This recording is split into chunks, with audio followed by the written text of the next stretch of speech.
జనం కోసం జగన్ ఎత్తిన జెండా వైఎస్ఆర్, జనం కోరిన జగన్ ఇచ్చిన ఎజెండా వైఎస్ఆర్.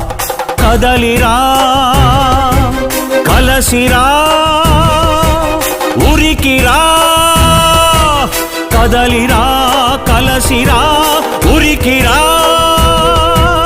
అగ్నిగంగా తరంగాలుగా పొంగిరా ఉప్పొంగిరా. నింగి మబ్బుకు పురుడు పోసిన ఉరుము వైరా, మెరుపు వైరా, దగా పడ్డ పేద బిడ్డ ఎత్తరా గొంతెత్తరా, గాయపడ్డ ఆడబిడ్డ. మనమందరం కూడా కలిసి కట్టుగా చేసిన పనులు గుర్తు తెచ్చుకోండి చాలు, మీకేమొద్దు. జగన్మోహన్ రెడ్డి గారు అరేంజ్ చేసి చెప్పారు ఆ రోజు, మీరిచ్చే పథకాలు, మీరిచ్చే పెన్షన్లు, మీరిచ్చే అమ్మఒడులు కులం చూడొద్దు, మతం చూడొద్దు, పార్టీ చూడొద్దు, మనకు ఓటు వేయకపోయినా పర్వాలేదు, వాడు అర్హుడైతే చాలు, వాడి పేరు రాయండి అని చెప్పాడు. ఏమ్మా మా నాయకులు ఎప్పుడన్నా నువ్వు తెలుగుదేశమా, నువ్వు కమ్యూనిస్టువా, నువ్వు బీజేపీవా అని అడిగారా? ఎవ్వరు అడగల. మేము వాళ్ళింట్లకు ఒకటే చెప్పాం, వాళ్ళ అర్హత కలిగినటువంటి వ్యక్తులైతే వాళ్ళు ఎవరైనా కానివ్వండి, వాళ్ళకు పెన్షన్లు రాయండి, అమ్మఒడి రాయండి, వచ్చే ప్రతి పథకం కూడా ఆ ఇంటికి చేరవేయండి అని చెప్పినటువంటి నాయకులు మాకు. రామిరెడ్డి ప్రతాప్ కుమార్ రెడ్డి గారు కూడా అదే చెప్పారు. పార్టీలకు సంబంధం లే, మతాల కులాలతో సంబంధం లే, వాడు అర్హుడైతే చాలు, మీరు రాసి పంపించండి అని చెప్పినటువంటి మహానుభావుడు రామిరెడ్డి ప్రతాప్ కుమార్ రెడ్డి గారు ఆదేశాల మేరకు ఇక్కడ మన నియోజకవర్గం ఇన్ఛార్జ్ గౌరవనీయులు రామిరెడ్డి ప్రతాప్ కుమార్ రెడ్డి సూచనల మేరకు మనం ఈరోజు ఈ కార్యక్రమాన్ని కూడా నిర్వహించుకోవడం జరుగుతుంది.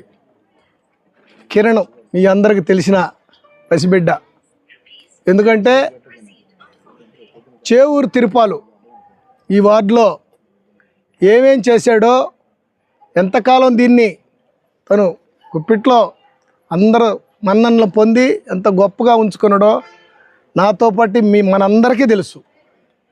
అలాంటిది రోజులు మారాయి, కాలం మారింది, మొత్తం ఇప్పుడు రకరకాల ఎత్తుగడలతోటి జనాలు మన ముందుకు వస్తున్నారు. మనమంతా ఒకటే,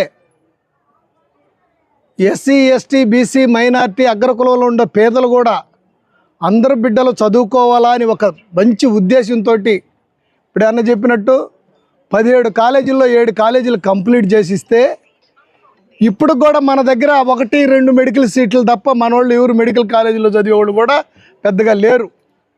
అంటే మన పరిస్థితి అది. మనం కార్పొరేట్ స్కూల్లో చదివించుకోలేం, మనం పోయి పెద్ద పెద్ద కాలేజీలో లక్షలు కట్టి చదివించుకోలేం, సెంట్రల్ యూనివర్సిటీల్లో లేకపోతే సెంట్రల్ స్కూల్లో మన పిల్లకాయలకి 45,000 50,000 నెల కట్టి చదివించుకోలేం.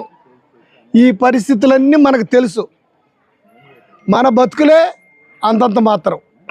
మనల్ని ఈ ప్రైవేటీకరణ, ఇప్పుడు ఒక ఉదాహరణకి చిన్న విషయం చెప్తా. రైల్వే వ్యవస్థ, రైల్వేని ఏ విధంగా మనం చూస్తున్నామో మన వాళ్ళం గతంలో చూసాం. అదేవిధంగా ఈరోజు ఉక్కు పరిశ్రమ విశాఖపట్నంలో ఎంతో గొప్పగా మనకి ఎన్నో కోట్ల ఆదాయాన్ని గడిస్తున్న విశాఖపట్నం స్టీల్ ప్లాంట్ని ఈరోజు ప్రైవేట్ పరం చేశారు. టెలికమ్యూనికేషన్ ప్రైవేట్ పరం చేసేసారు. ప్రతి దాన్ని ప్రైవేట్ పరం చేసి పెద్ద పెద్ద పెట్టుబడిదారులకి ఇచ్చి మనం ఎక్కడుండాలో, వీళ్ళు ఏ పని చేసుకుంటున్నారో, వీళ్ళు ఎట్ట కూలీలు కావనరో, వీళ్ళు ఎట్ట నాలీలు కావనరో, వీళ్ళు ఇట్టదే ఉండాలా, వీళ్ళు ఎదుగుదల ఉండకూడదు, ఏ పని చేసేవాడు ఆ పనే చేసుకోవాలా. వాళ్ళు మాత్రం కోట్ల రూపాయలు ప్రైవేట్ వాళ్ళకి ఇచ్చి, ఆదాని లాంటి వాళ్ళకి ఇచ్చి వాళ్ళు కోటీశ్వరులు అయిపోయి వాళ్ళ పని అన్నీ వాళ్ళ చేతుల్లోనే ఉండాలి. దీని ఉద్దేశం. అందుకే జగన్మోహన్ రెడ్డి ఇంత, మనం హాస్పిటల్ గతంలో చూసాం, ఇప్పుడు చూస్తున్నాం, స్కూళ్ళు గతంలో చూసాం, ఇప్పుడు చూస్తున్నాం. మార్పులు ఎక్కడొస్తున్నాయి?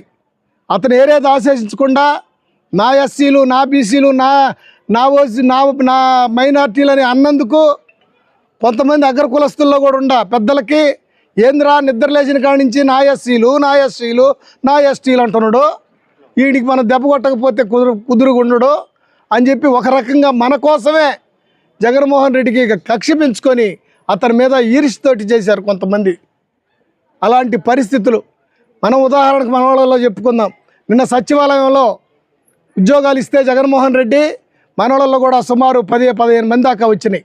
అవతల పాలెల్లో కూడా దగ్గర 8-9 దాకా వచ్చినాయి.